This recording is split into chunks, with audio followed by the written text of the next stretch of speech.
So I'm just going to do a quick unboxing here and, let you see what all's in here right along with me. I just got this just a few minutes ago, actually. There you go. So there's the compression sack, and you can see it's a 4-season Explorer asymmetrical zip. Asymmetrical zip just means that you're sleeping on a diagonal with all of the Hennessy hammocks. That's the way they're designed. You're sleeping on a diagonal. Instead of sleeping straight in the hammock, you're sleeping on a diagonal. And zip, as opposed to what they call classic, which is basically you getting into the hammock from underneath it. So that's what the compression sack for the hammock looks like. This here came with it. This was a little package deal, so we get an asymmetrical Scout zip along with it. Then we also got, inside the box here, the webbing straps. What it naturally comes with is a 42-inch webbing strap or 72-inch webbing straps. They were out of those, so I just went ahead and got the 96-inch. No extra cost. It just comes with it. You get to choose basically which size webbing strap you want. So that's what the 96-inch ones look like. Then I got a yellow, or I think they called it goldenrod hex fly. So this is the goldenrod hex fly. Yes, I will be seen. And then it also comes with 2 sets of snake skins. Let's take this thing out and set it up and let you take a look at it. All right, folkies. So I got the Hennessy hammock in my backpack here, and I'm headed back into the woods. We got a little patch of woods actually right behind our house. We live on a few little acres, and the back half of our property is all woods. So, and there's a nice little creek back here. We actually have a little camping area that we've got set up back here. So I'm going to take it back here and try it out and set it up and see what it looks like.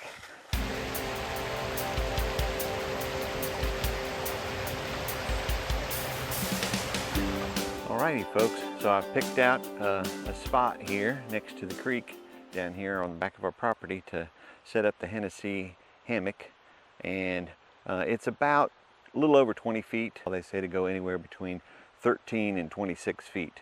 So kind of in the middle there, around 20, a little over 20 feet of distance. So it should be plenty enough room to set it up. I'm going to start with the hammock and we'll see what happens. I'll kind of bring it over here and show it to you, let you see it close up, and then I'll talk as I set it up and we'll see what happens. I'm going to set this up according to the way that Tom Hennessy shows to set up his hammocks. He's always pulling the ridgeline kind of taut, he pulls it pretty well straight. I've actually got in an inquiry about that, and I'll let you know what they tell me. So that's what we're going to set up. Let's give her a shot.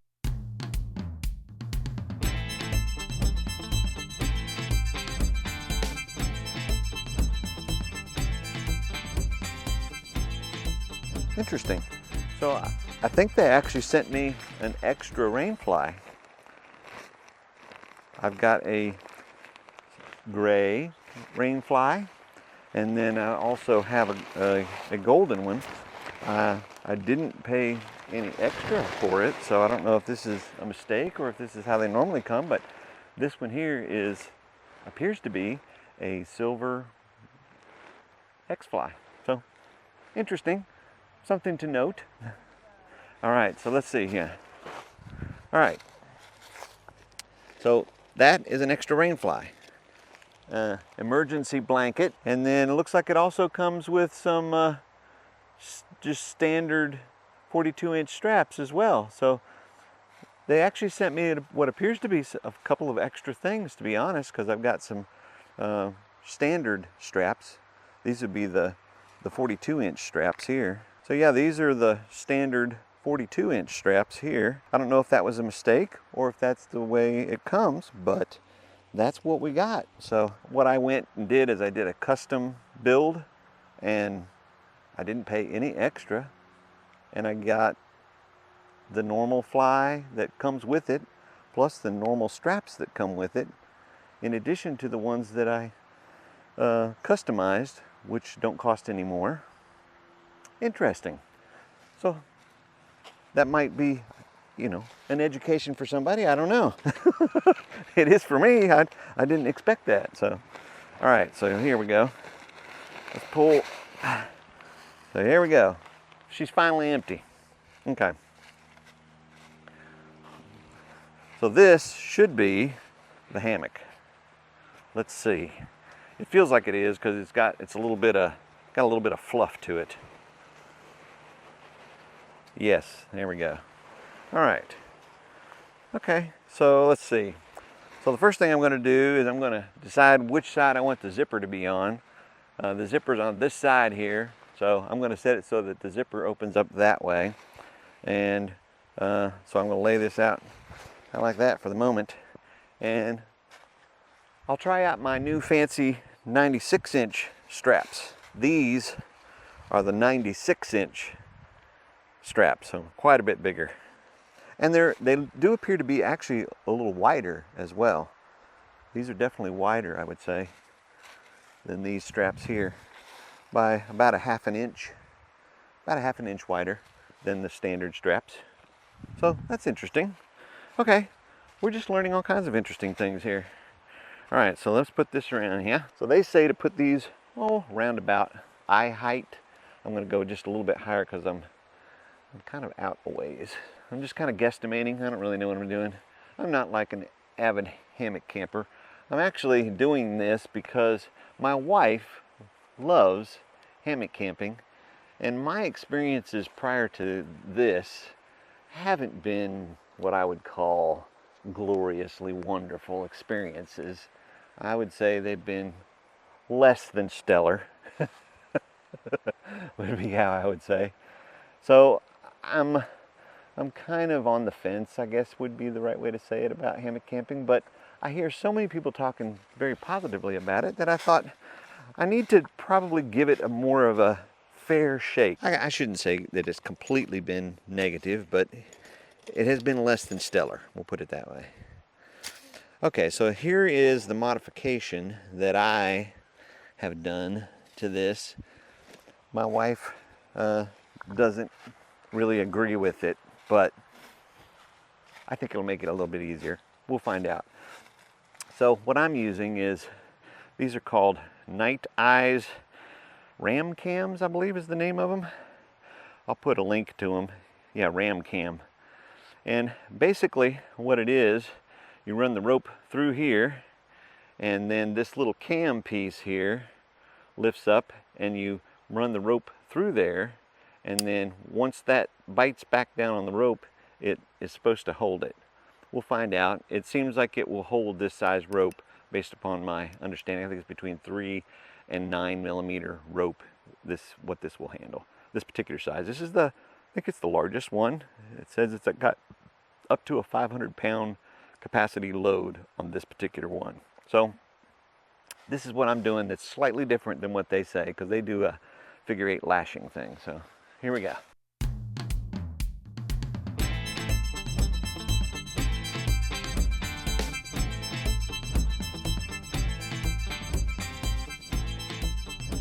We are actually going to try these out tonight, so I can give you some kind of feedback in the morning about how well all this worked. But okay, so what I've seen Tom do is he basically pulls these things pretty much snug. Let's see how high I have this. Do a little quick test and see if we're anywhere close. So they say that when you set this up, oh, that's definitely not tight enough. Interesting. I'm dragging the ground. So that's not tight enough. So we need to be tighter yet. Let's see if that's any better or worse. We don't know. Let's tie this thing out of the way. I have seen enough videos to know that this little strap right here will hold there's a little bungee on the inside and a little O-ring somewhere out here. We don't know where it's at exactly. Let's see where it is. How about right there? There it is. So yeah, supposedly that will hold it out of the way. And it's got this nice little center line, ridge line storage area. Kind of a separated pocket. There's a little smaller pocket here and a bigger pocket on this side. And you can access them from the top, it appears. And a couple of little hooks here. And a couple of little tie points up at the, like O-rings, I guess you'd say, at the top of the ridge line to put things. Let's see how this one goes. Okay, that seems pretty good. So I guess it just had to be stretched out a little bit, I guess. I'll do one more snug up, and then we'll see what that does. But it seems like these little cam things are holding. I think what I had initially was just maybe some rope stretch and maybe some hammock fabric stretch. Not sure, but I'm going to snug up on that just a bit more. And I am putting half hitches though on these Ram Cam ends, because obviously I'm not completely trusting them, because if I was, I wouldn't be putting half hitches, would I? All right. So what I've done is put a couple half hitches on each end. Okay. There, that feels pretty good. And I'm at a nice chair height, you know, so I mean it's pretty good height, I think. In my professional opinion, this is at a good height. Supposedly there is a foam pad inside of here, somewhere in this little slot here. And there's a foam pad in there.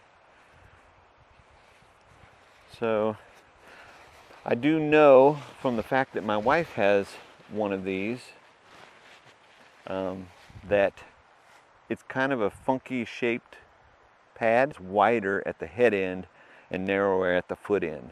I'll show you the Rainfly. So this is the Rainfly that I got. Hexfly, goldenrod. I just think this is a cool color. I mean, you can't miss that in the woods, right?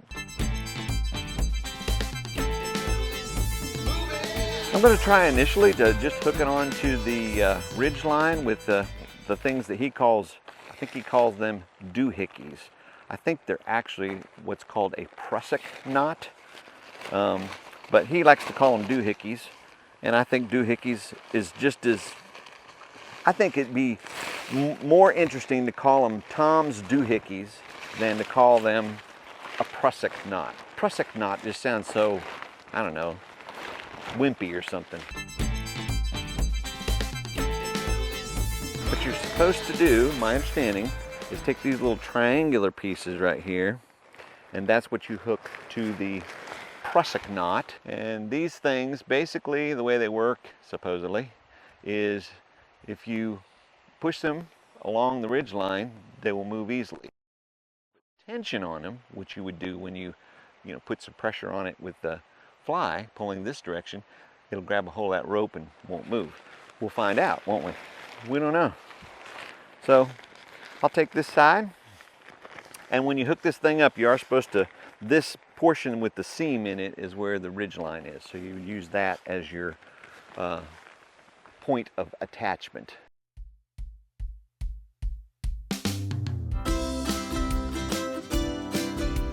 You've got these little pockets on the corners that have the tie-down straps inside of them, which is kind of cool.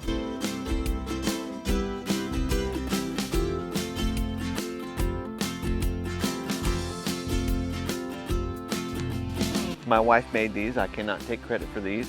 I think this is an ironwood sapling that she cut and turned it into a little stake pole. So, and then I have no idea what kind of wood this one is, but it's some wood that she also cut.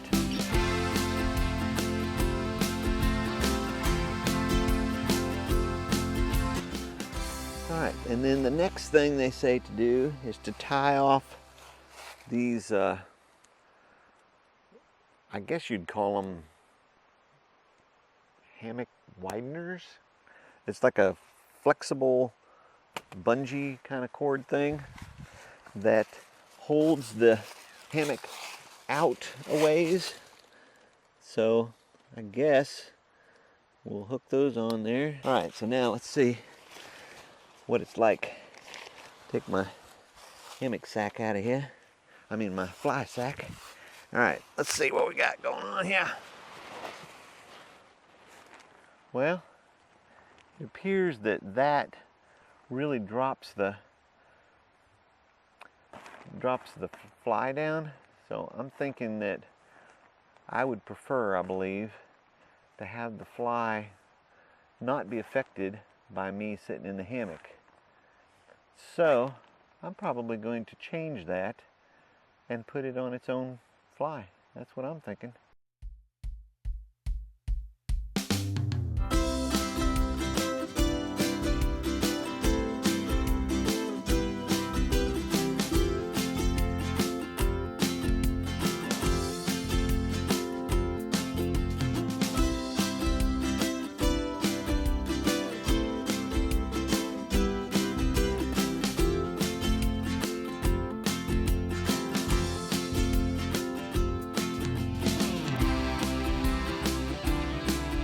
All right, so let's see how this works now. Hopefully my fly stays put. That's what I like. I want my fly to stay put. So yeah, I think I've got the height about right. So let's see, because they say to set it up so that when you're sitting in it, it's kind of like at a chair height, and it's pretty much at a chair height. It's pretty comfy. So let's see what happens. All right, so they say, Mr. and Mrs. They, that you should be able to lay at an angle, which is the whole asymmetrical thing, in the hammock and lay pretty much flat. And you know what? Huh. Yeah, that's pretty flat. My body is on top of the foam pad that's underneath, in between the layers here. I'm diagonal in the hammock. I'm not laying straight up and down like this. I have to admit, I mean, it feels pretty darn flat. I have to admit, when I was using the Wise Owl, which is what I had previously, I found that my legs over the night felt like they actually messed my knees up. Like I bent them backwards or something, and it was really not super comfortable. But this is actually pretty darn comfortable. So I think we'll call this my first impressions being, I would say, very positive.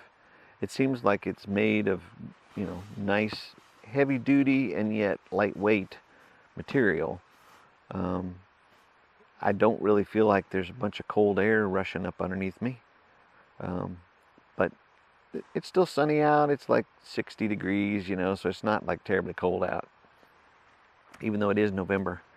But it's going to get down into the 50s, and it feels like temperature of like 48 tonight. So, you know, I'll let you know what I think about it, you know, through the night. I might change my mind, who knows. I am going to put an underquilt on here. I have a Wise Owl underquilt, and I will put that on, and you know, we'll see how it works. I'm hopeful, because my wife really likes hammock camping, and I'm trying to like it, and you know, I would like to like it. This is plenty roomy enough. So there, that's what I got to say about that. All right, so I think we will call this portion of the video done, and I will get back with you when I have slept through the night in it, and I'll give you a thought in the morning about how wonderful or horrible it actually is. I am hopeful, actually, and it does. You know, my initial impression is that it does seem like that it actually is a grand improvement over my Wise Owl.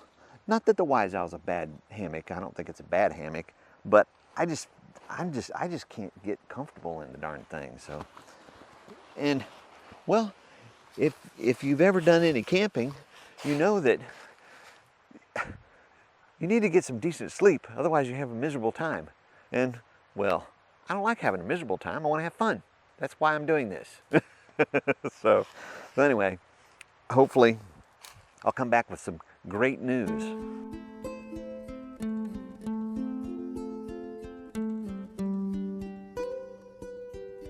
Good morning, folks. So I said I was going to give you my thoughts in the morning, and well, it's the next morning, and it actually rained a little bit this morning, so you'll be glad to know that I stayed dry underneath the Hex Fly, and I was actually really surprisingly comfortable, way more comfortable than I was in the Wise Owl. I'm not exactly sure what they do different. I don't really know. I know that, you know, it felt wider, and I know that, you know, I felt like I could lay flat, you know, and I was able to sleep on my side, which is important because I like to sleep on my side. So I was able to sleep on my side. I was warm enough. I did use it, like I was saying earlier, I did use a Wise Owl underquilt, but part of the way through the night, somehow or another, I guess me getting out, going to the bathroom or whatever, I must have shifted the underquilt, and it was not really on me very good. I kept thinking, wow, my left side's kind of cold. But once I figured that out, it was fine. And even that wasn't terribly cold. It was just, I could tell that it was cooler on that side where the underquilt was not at. So anyway, yes, I'm going to give this one a big thumbs up. It was a very pleasant experience, which I might be a hammock convert. Just saying.